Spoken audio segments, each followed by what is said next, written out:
Hello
everyone, we're going to start the press conference with a short bit for the Bulgarian journalists, which will then be translated, and then we'll proceed with the rest of the press conference for the Irish media. So is there any questions from Bulgarian journalists to be firstly? Yes, thank you. Бяхте ли стъписани за даден след като национална вода България откри резултата на 13-та минута да направи 2-0 своя нас? Congratulations for the win. Were you surprised of this beginning of the game? And was even Bulgaria close to winning 2-0 at some point in the game? Is the question if I thought you were surprised by No, we have analysed Bulgaria. We know what threats they have. There's goals in this team, but from their first attack, of course, it's a little bit shock, but not surprised. It's a good team. And I didn't feel like they would go to 1-up after the goal. And that's maybe where I'm the most happiest about, is that we showed real character coming back, dominating the rest of the first half and scoring 2 goals. So yeah, I was not surprised. Не бях изненадан от началото на матча. България притежава добър отбор с страхотни голмайстори. Мога да кажа, че бях шокиран, че толкова бързо дойде гол, но не бях изненадан за начин, по който играеха. Важното за нас е, че показахме характер, успяхме да се върнем бързо в матча и вкарахме 2 гола. Yes, gentlemen. Ще победа от мен. Ако се абстрахираме от резултата, може да признаете, че вашето отбор заслужава победата, преди факта, че все пак двете попадения дойдоха след грешки на националния отбор на България, и промените нещо, да може през второто по време да направите така, че България да се създаде едно положение. Congratulations for the win. Speaking this so they can hear it as well. So congratulations for the win. Do you think that your team wholly deserved the win tonight? Because both of the goals for Ireland came after mistakes of Bulgarian defense. And also, did you have some important changes before the second half so you can keep the result?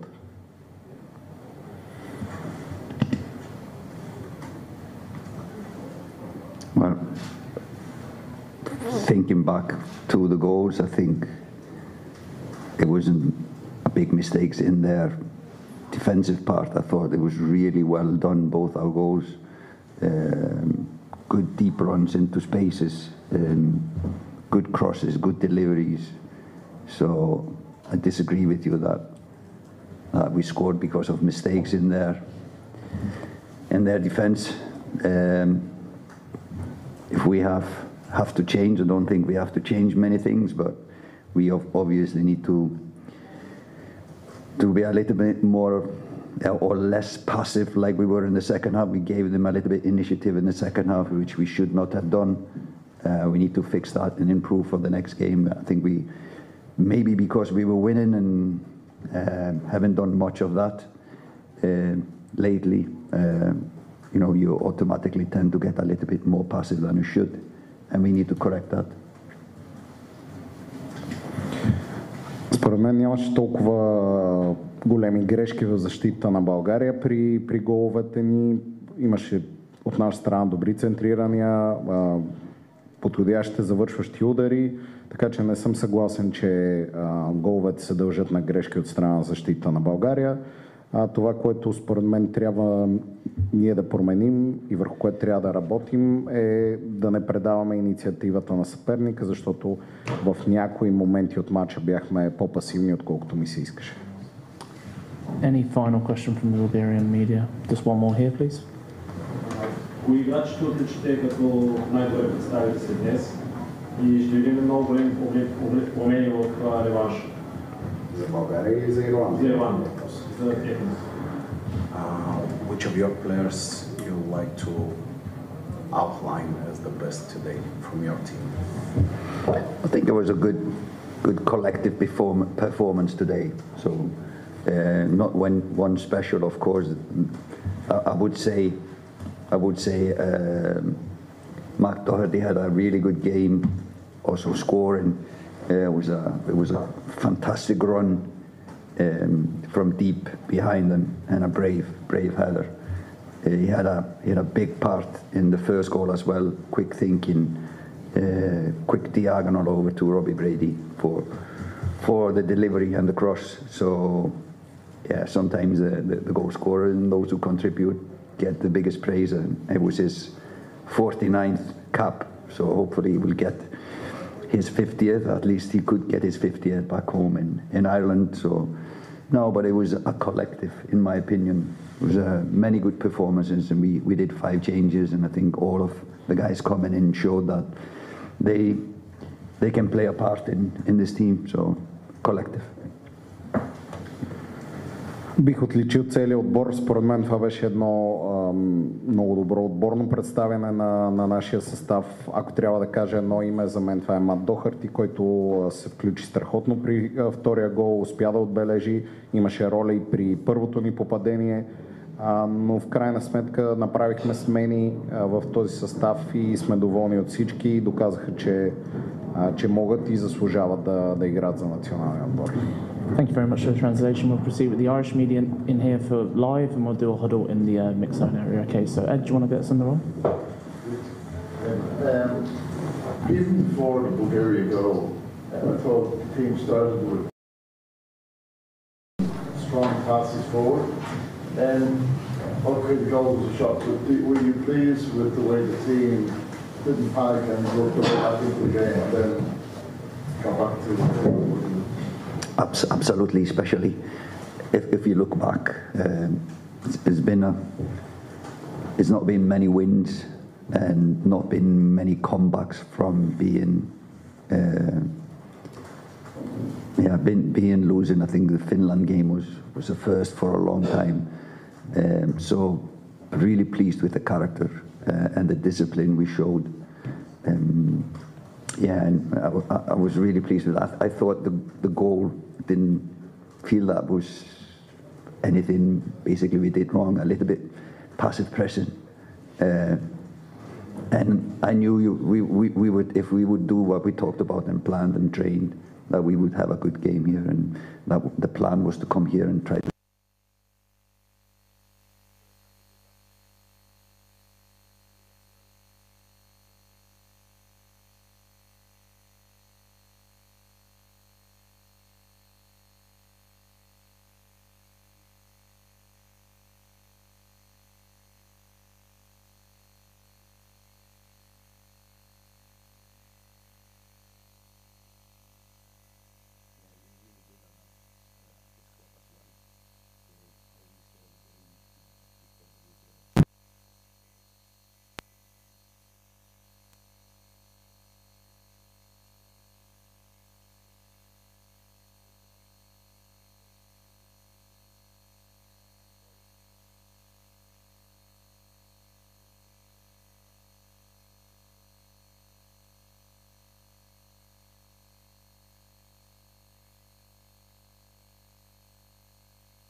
because the pitch was really slippery, so it could have been an accidental and a yellow card following. The referee made a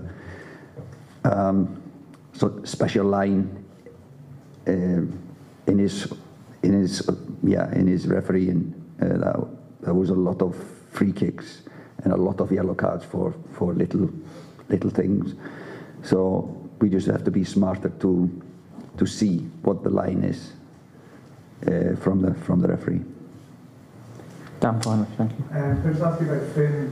Finn has asked, starting obviously in a couple of away games now, did he give the performance that you wanted from him in that position? Did he perform what we expected? Have you expected, Yeah. That's why we picked him. That's why we picked him, because we thought this game was perfect for him in the way he's playing. Perfect, guys. We'll have a short huddle in the mix zone.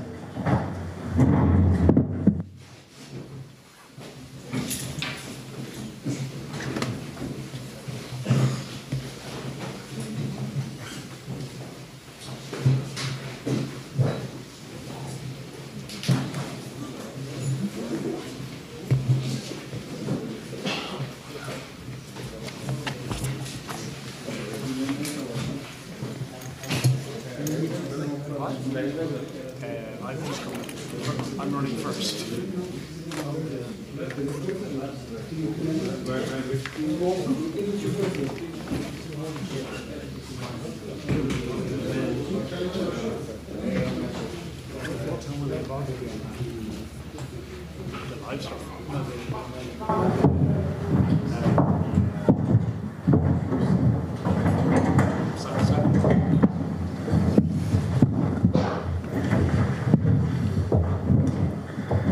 Добър вечер.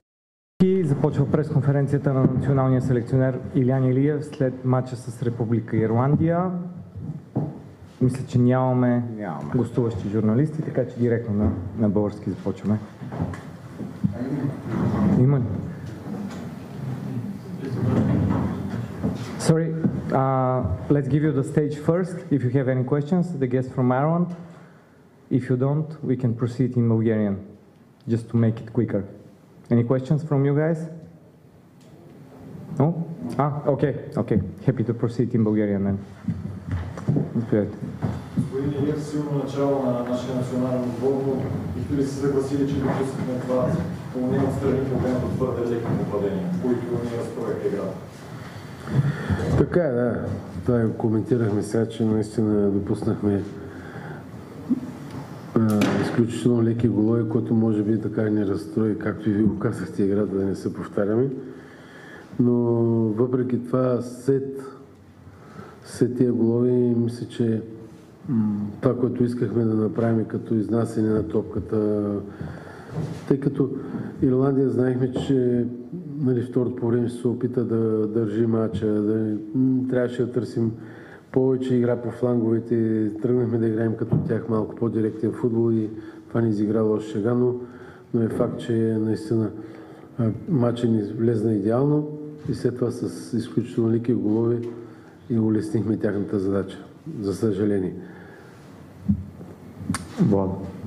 Господин Илиев, започнахме мобение с по-бързи подавания, с възползвахме от нещата, които смятам, че превъзходи на ирландците при всички положения, но след почивката много от тези компоненти от играта се загубиха, дори накрая повече поискахме тях с дълги топки да стигнем до директен гол. Вече на плод на емоциите ли го давате или на разочарованието или на този обрат, тъй като той сега гражданите, но ако не в личното, то не беше и заслужен толкова за ирландците.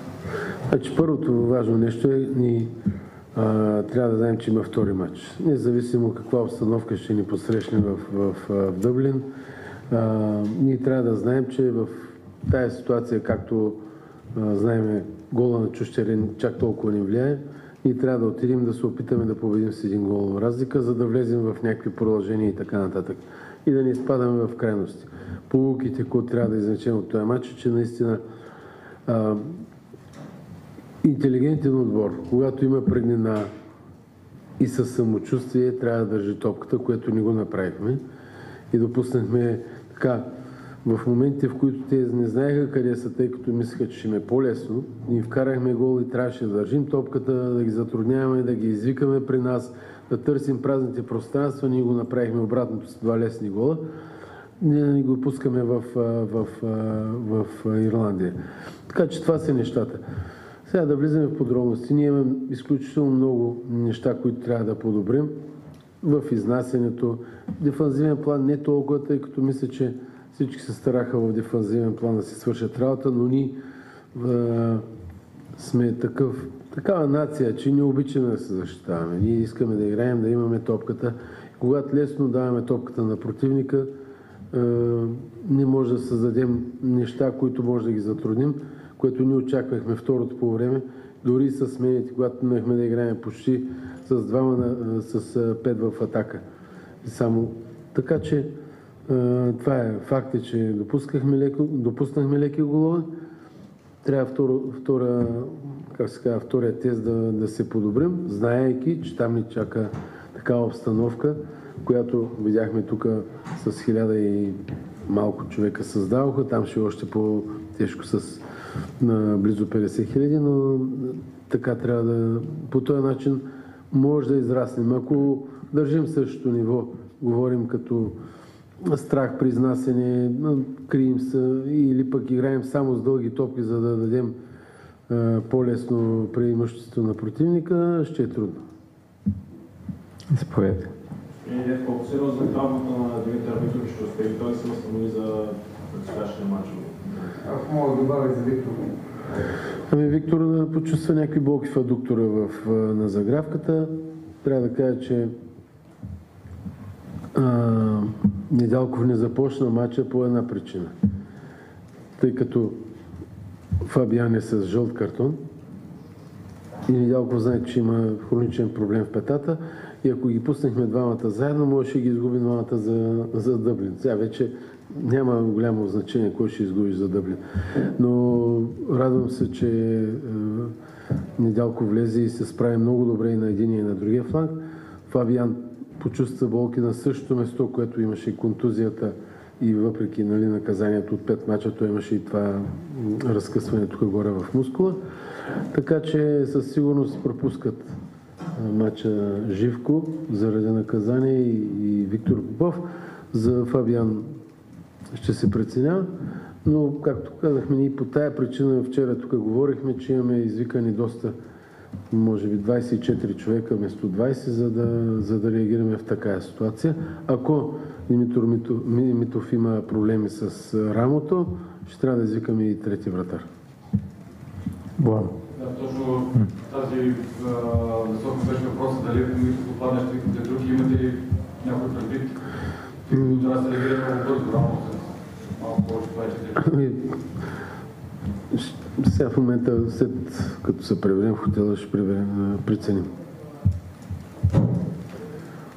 Последен въпрос. Господин Илиев, на вас и на футболистите влияе ли всичко, което се случва извън чисто футболния аспект? Визирам темата най-вече с това, оставате или не оставате след мача на България? Ние го коментирахме и вчера. Не мисля, че трябва да влияе, тъй като футболистите, дали аз или някой друг тук, трябва да им влияе на това да могат да спрат топката, да я подадат напред или да играем футбол. Което е, като си футболист, това е най-голямото удоволствие да играеш футбол, да сприш. Да, има напрежение от матча, има напрежение от резултати и така нататък.